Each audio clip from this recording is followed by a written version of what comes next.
The city hummed with a life all its own. Its glass towers scraped the sky, reflecting the endless ambition of the people below. From my desk on the 23rd floor of the Federal Building, I saw it all. I was just another cog in the vast machine of government. My name is Leo Vance. I was a junior analyst in the communications department. My job was simple. I sorted through data, flagged anomalies, and passed reports up the chain of command. It was routine, it was predictable, it was safe, or so I believed. The illusion of safety is a powerful thing. It wraps around you like a warm blanket on a cold night, making you forget the world outside. But illusions are meant to be broken. Mine started to crack on a Tuesday afternoon. The air in the office was stale with the smell of old coffee and quiet desperation. Keyboards clicked in a steady, monotonous rhythm. Phones rang with predictable urgency.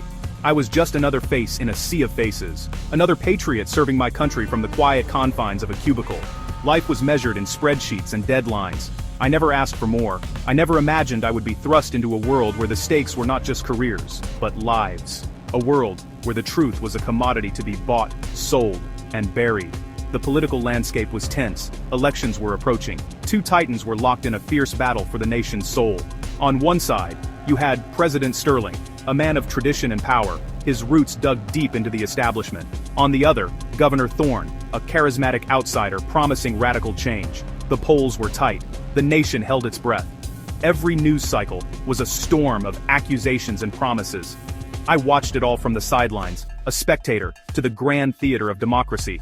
I had no idea I was about to be pushed from the audience onto the center stage, with the spotlight burning down on me. My role was to monitor public sentiment, to understand the digital chatter. I analyzed trends, tracked keywords, and compiled summaries for my superiors. I saw the anger, the hope, and the fear of the populace reflected in the data streams. I was a digital cartographer, mapping the emotional geography of the country. It was a job that required distance and objectivity. You weren't supposed to get involved. You were supposed to observe, record, and report. But one file, one misplaced piece of data, was about to change all the rules. It was about to pull me into the very heart of the storm I was only ever meant to watch.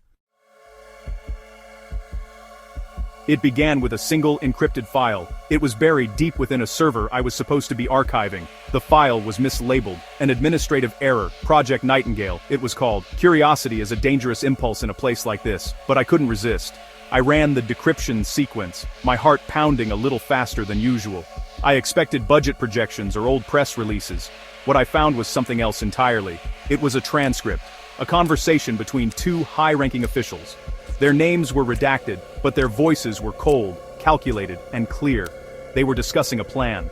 The plan was chilling in its simplicity and its audacity. Project Nightingale wasn't about budgets. It was a sophisticated disinformation campaign designed to manipulate the upcoming election. It involved creating fake news stories, deploying armies of social media bots, and even staging public incidents to discredit Governor Thorne. The goal was to sow chaos and fear, to drive voters into the arms of the incumbent, President Sterling. This wasn't politics. This was a silent coup, executed not with guns, but with algorithms and lies. The document laid it all out. The timelines, the key players, the dark money funding it all. It was a blueprint for stealing a democracy. My blood ran cold. This wasn't just a dirty trick. This was treason. The people I worked for, the government I'd sworn to serve, were actively subverting the will of the people. The names in the file were shadows, but I could guess who they were. Men I saw in the hallways, men who smiled and shook my hand. They were orchestrating a lie of monumental proportions. I felt a wave of nausea. The quiet safety of my cubicle had vanished. It was now the most dangerous place in the world. I was the only one who knew. The file was a ticking bomb, and I was holding it. What do you do when you discover the guardians are the wolves? Who do you turn to when the entire system is designed to protect itself? I copied the file onto a secure drive, my hands shaking so badly I could barely click the mouse. Every sound in the office seemed amplified, the click of a door, the ring of a phone, the casual laughter from the break room. Each one sent a jolt of fear through me. I was no longer an analyst, I was a witness. And in this city of secrets, witnesses had a tendency to disappear. I knew I couldn't stay silent, but speaking out could cost me everything. The moment I walked out of that building with the drive in my pocket, I was a marked man. The city no longer looked the same. The familiar streets felt alien. Every person who glanced my way felt like a threat. I started seeing them everywhere, men in dark suits who didn't belong. They were on the street corner near my apartment. They were in the coffee shop I went to every morning. They weren't obvious, but they were there. watching, waiting. My phone started acting strangely. Calls would drop. I'd hear a faint echo on the line. My apartment, my sanctuary, felt violated. I knew they were listening. Sleep became a luxury I could not afford. Every creak of the floorboards, every siren in the distance, sent my heart racing. I was living on a knife's edge. I had to make a choice, and I had to make it fast. I could destroy the drive and pretend I never saw anything. I could try to live with the knowledge that my country's freedom was a sham. Or, I could fight. I could stand up. But how? The police were compromised. The intelligence agencies were likely involved. The media. They were part of the machine, chasing ratings and access. Trust was a currency I no longer had. I was completely and utterly alone. They made their first move 3 days later. It wasn't violent. It was worse. It was a warning. I was called into my supervisor's office. He was a man I had respected, a man named Marcus. He didn't meet my eyes. He told me there were irregularities in my work history, vague accusations, a threat veiled in corporate jargon. He told me to be careful. He told me some things are better left alone. The message was clear. We know what you have. Drop it, or we will destroy you. My career, my reputation, my future. They would burn it all to the ground to protect their secret.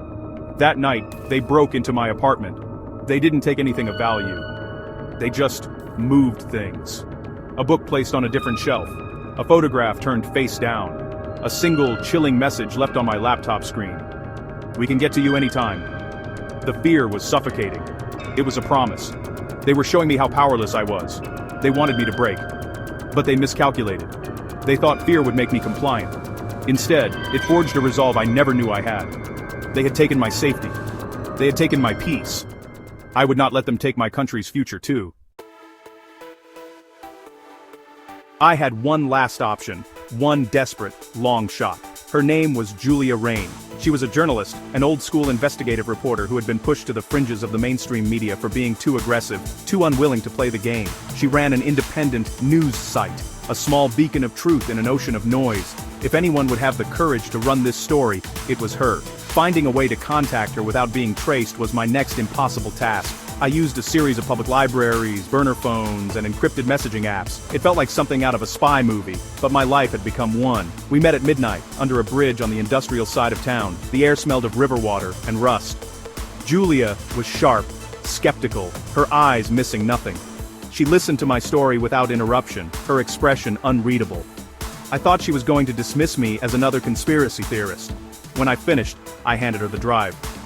Everything you need is on there, I said, my voice hoarse. Transcripts, bank records, internal memos. It's all there. She took the drive, her gaze finally meeting mine.